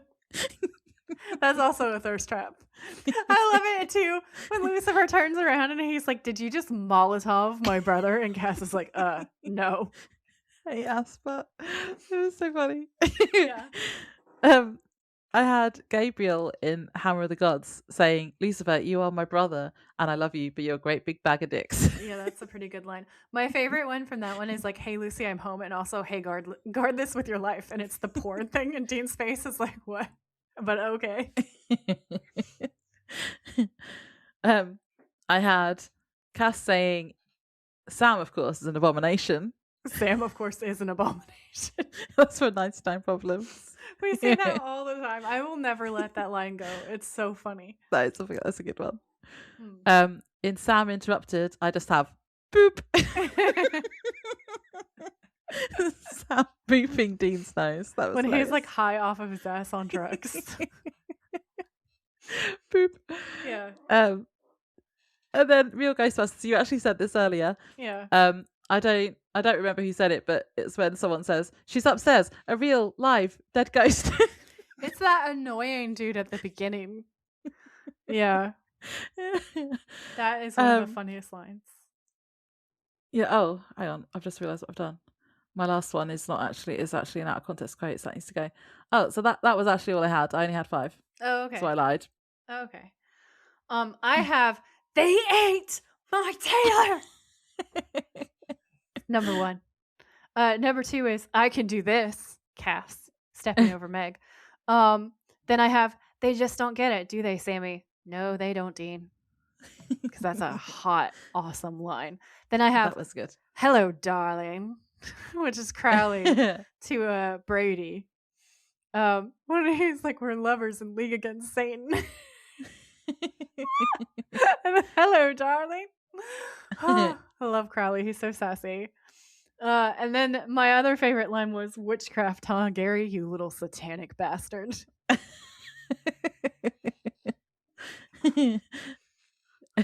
There's something about the way that Sam says, "You little satanic bastard," that just makes me so happy. It's so funny. That's a very underrated line, in my opinion. That is good. Very good. Thank you. There's some funny quotes in this show, isn't there? There really are. It's It's just so good. quotable. And it's so funny. Yeah, it really is hilarious. It's got everything. It's scary and funny at the same time. It's scary. It's sexy. It's amazing horror. It's cinematic as hell. It's got great music. It's meta. Yep. There you go. Well, we've got a few more to go. Right, favorite motel. I know which one you're going to say. Mine is the Daisy Inn from Changing Channels. Yeah, I know it is. She loves the theme. The 70s style, the daisies everywhere. Yeah, loved it. Did you like the pun of the name? Mm-hmm. Yeah. We talked about that in the episode, I think. Yeah. Daisy. The Daisy. Mine was the Liberty Motel from I Believe the Children Are Our Future, which is the one that looks like a dilapidated American theme. But it's just like, it looks so good at night. There's like a neon sign outside. There's this kind of gray, shabby chic paint job. They've got a picnic table type thing, or like a fast food checked tablecloth on the table where they go to sit down. Remember that now. There's little American flags on the lamps and in other places, and normally I would hate it, but the way that it looks at night makes it look really spooky and cool and kind of like film noir-esque, which is why it's my favorite. What episode was that one in again? I Believe the Children Are Our Future. Huh. I have a photo of it if you want to see it. I remember the tablecloth. Okay, well there are motels. So now we're doing favorite out of context quotes. So this is the out of context quotes. When I'm editing, I find the funniest or most random, just out of context stuff that we've said and make them into memes, I guess you'd call them. Should I go first because I have less? Yeah. Because our internet broke. I have quite a few. Okay, that's good. And just want to say, at the time of recording this, I haven't edited the last 2 episodes yet, so we haven't got any from those, I don't think. Yeah, so we definitely haven't from Swan Song anyway. If you're like, wait, where's the thing that you said from this? It's because of that. So my number 1 was you saying Sam's face is hilarious here. He kind of double takes and is like, "What are you doing? You're gonna make it worse. Stop being yourself right now." And you got the photo of like Dean's making this weird tongue roll face, and Sam is like shook. He's looking at Dean like literally shut up and stop being Dean for like 30 seconds. Stop being yourself. You're Deaning too hard. That's from Hammer of the Gods, wasn't it? Yeah, that's Hammer of the Gods. That is one of my favorite ones. Then I had from Dead Men Don't Wear Plaid, I had you were saying he loses his gun because they still haven't implemented the bungee cord idea, and me saying they never will. They never will. And then in My Bloody Valentine, I have me going gasps. He has the one ring. He has not taken it to Mordor. Just because I'm a nerd, that still cracks me up. That was a good one. I nearly put that in mine. Yeah, those are all my favorites that I could find, and then everything glitched, and I couldn't go back further. So that's what I got. So you might have had some more. Okay, I've got 6. I had from Good God, Y'all. I still can't say it properly. Sam. Good God, y'all. I had me saying Sam was basically being waterboarded with salt. Saltboarded? That was funny, yeah. From the Real Ghostbusters, I had the writers killed us off for our sass, Laura. That was you saying that when Hookman died. Because we were Hookman. We were Hookman. From the song remains the same. You saying, "Why do you always bring up constipation? Why are we that kind of podcast?"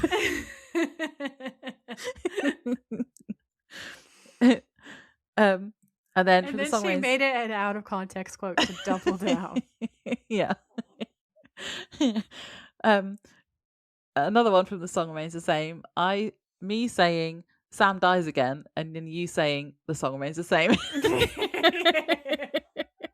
That was funny. That was pretty good. And then I had the funniest I've ever been. Well, I don't know. This next one was you being really funny. You said in Point of No Return, must heaven nuke trees every time they bring back a Winchester. It's not very eco-friendly. No. And then my last one is just in The Devil You Know Me saying Crowley would never, because the picture I chose for that was really funny. It's like him going like shocked. Yeah. So funny. Those are hilarious. Those are good choices. Right, favorite Easter egg. So this is like your lore drops that you do. I never know if I'm supposed to participate or not. I never remember from season to season. So I did my favorite fun fact that you did for this, which was my favorite of yours was the Herpexia fun fact with the poster in the lab. Ah, yeah. Where you were like, and then this ties, because I never knew that. I never knew that. I missed so many things. And that's probably like my favorite Easter egg type situation that you've brought up. I don't even know what I would choose if I had to choose from my own. Probably the Paris Hilton one. Yeah. Then like how I had that as an honorable mention, how we idolize celebrities, and then you kind of linked that to Paris Hilton. That was good. I had that as an honorable mention. I also had the real story behind Jesus on the tortilla as an honorable mention. That was so cool to find out about. Yeah. I was like, wait, there's a whole backstory to this. Mm-hmm. But my favorite that I went with was Lazarus syndrome, when you're talking about, so that's when people come back to life after being pronounced dead. Yeah. Yeah. It's so spooky. And that was in Dead Men Don't Wear Plaid in that episode. Yeah. That is really spooky. That was creepy. But also cool. Mm-hmm. Well, thank you. Yeah, that was good. Right, final game. Overall MVP. It's Crowley for getting Dean Death's ring. I stuttered. But I stand by what I said. Okay. Because, like, hear me out. If Crowley... No, hear me out.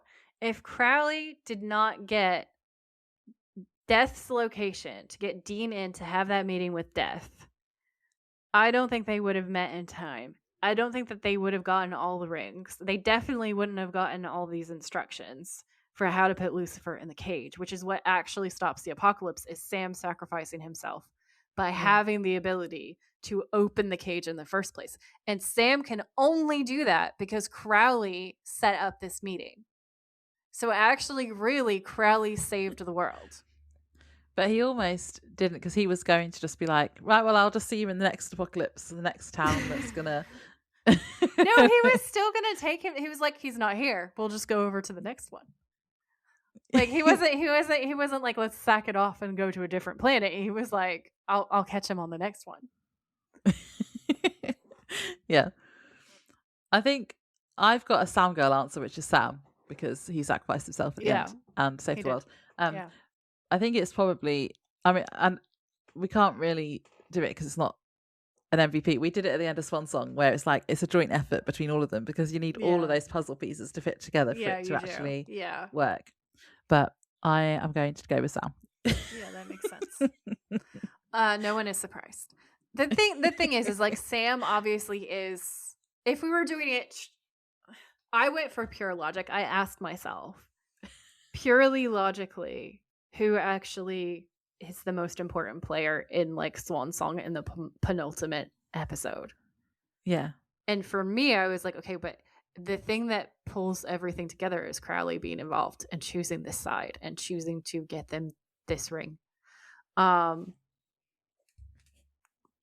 Death was trying to meet with Dean but couldn't make it happen on his own. Otherwise, there's a possibility that I would be saying Death, because Death provides him with the ring, right? Yeah, Sam sacrificing himself and his ability to control Lucifer is fucking huge, but doesn't really mean anything without these tools to cage Lucifer. So, like, I was like, if I go at it purely logically, it has to be Crowley. But if we look at it from, like, the MVP of not just this season, but all seasons, then it has to be Sam, I feel like. Like, I love Dean, and Dean is so important, but Dean is important in a lot of ways because of how he nurtures Sam and molds Sam into the Luke Skywalker of this world? I've got another answer then. How about the MVP is brotherly love? Yeah, that's the answer. That's the final answer. That is the MVP. Yeah. Yes. There we go. So that's our wrap-up episode. Thank you, everyone, for listening. Thank you. Yeah. Thanks to all our listeners in general. Really, we're proud of the community that we've built up. We've talked about this before, and I think it was our 100th episode where we were talking about how we just love the community that we've built now. And yeah, if you enjoy our podcast, please, so that we can continue, consider giving us 5-star reviews on Spotify. It will help us grow. You can comment as well. Comments really help as well, I believe. Rate us 5 stars wherever you're listening to us, by the way, not just on Spotify. If you listen to us somewhere else, please rate us 5 stars there, because that also hugely helps. Yeah, I was going to say that as well. And also, like, we're on YouTube now, so like do all the like, subscribe, share, all that kind of stuff on there too. Please.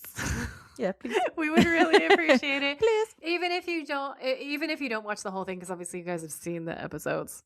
Like, if you just give the occasional one a thumbs up, or like subscribe to the channel, share it to a friend who might like it, any of that stuff to help us with that. Because I think the more platforms that we can hit, the more we're going to be in less of a chokehold on things like Instagram, which will relieve so much stress for both of us. I definitely think YouTube is good for that, because so even if you listen to us on something else, if you like have a little sneaky go over to YouTube and like some of our stuff, because it's Instagram, all the social media side of stuff is just so bad at the moment, and I don't feel like it's going to get any better. So yeah, we need these other platforms are how we're going to get seen. Yeah. Basically what it is we've discussed it before, but there was just a shitty chain of events where we used to have a linked Facebook that went along with our Instagram. We also used to make more of an effort on Threads and stuff, so we were very much on meta platforms. And then someone hacked our account, so we lost access to Facebook.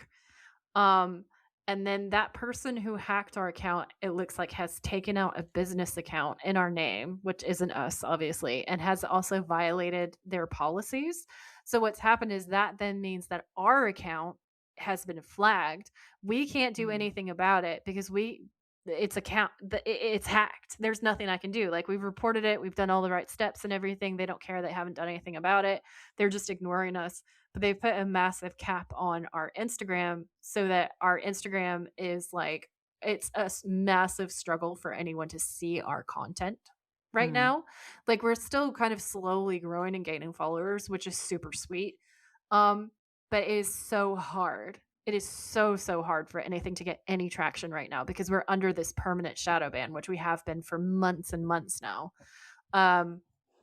So anything that you guys can do, like going on to the YouTube and clicking share or hitting save or listening to it for, like, I can't remember how long constitutes a play. I think it's like a minute or something on YouTube. Yeah, something like that. Even just letting it play in the background while you're doing something else for like 1 minute would help us out hugely, and we appreciate you so much. Thank you for always supporting us and caring about us. Yeah, thanks for your support over the last 2 years. And well, it's gonna be like a third of the way through now, aren't we? Yeah. So thank you to everyone. We'll see you in season 6. See ya. Bye.